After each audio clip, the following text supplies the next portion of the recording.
The Bhagavad Gita, one of the most revered texts of Indian philosophy, introduces the concept of Stithaprajna, a person of steady wisdom and equanimity, as the ultimate spiritual ideal. This term, which combines stitha, steady, and prajña, wisdom or intelligence, appears prominently in Chapter 2, where Lord Krishna explains the nature of the enlightened individual. Stithaprajna represents the culmination of spiritual realization, a person who has transcended the turmoil of desires, emotions, and mental fluctuations, and has become rooted in the self.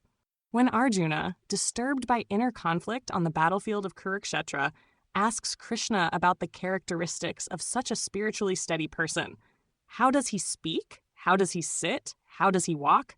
He is not asking about literal behavior, but about the internal state of one who has attained spiritual equilibrium. In response, Krishna gives a deep and poetic description of a Stithaprajna, outlining qualities that reflect the essence of a liberated soul. A Stithaprajna is free from desires, having withdrawn from the temptations of the senses, not because of suppression, but through genuine inner contentment. Such a person does not get elated by pleasure nor dejected by pain. This freedom from emotional dualities, pleasure and pain, gain and loss, praise and blame, is the hallmark of spiritual maturity. Just as an ocean remains full and unmoved regardless of how many rivers flow into it, the sage remains undisturbed even when sensory experiences come and go. Another central quality of a Stithaprajna is mastery over the senses. The mind is no longer pulled outward by the wandering tendencies of the senses.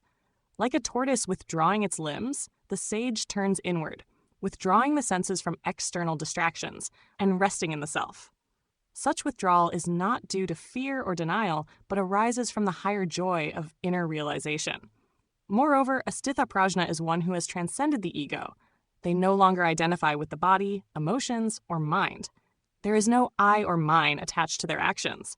They perform duties without attachment to results, embodying the essence of karma yoga, action without bondage. This makes them fearless, peaceful, and undisturbed by worldly changes. Krishna concludes that such a person, established in wisdom, reaches a state of Brahmi sthiti, oneness with the Absolute. They are no longer reborn, but attain moksha, the final liberation from the cycle of birth and death. In essence, Stithaprajna is not merely a philosophical term, but an invitation to all seekers to cultivate inner steadiness, detach from the illusions of the material world, and realize the unchanging self. In a world dominated by noise, desire, and constant change, the Stithaprajna stands as a luminous example of what it means to live with clarity, balance, and divine wisdom.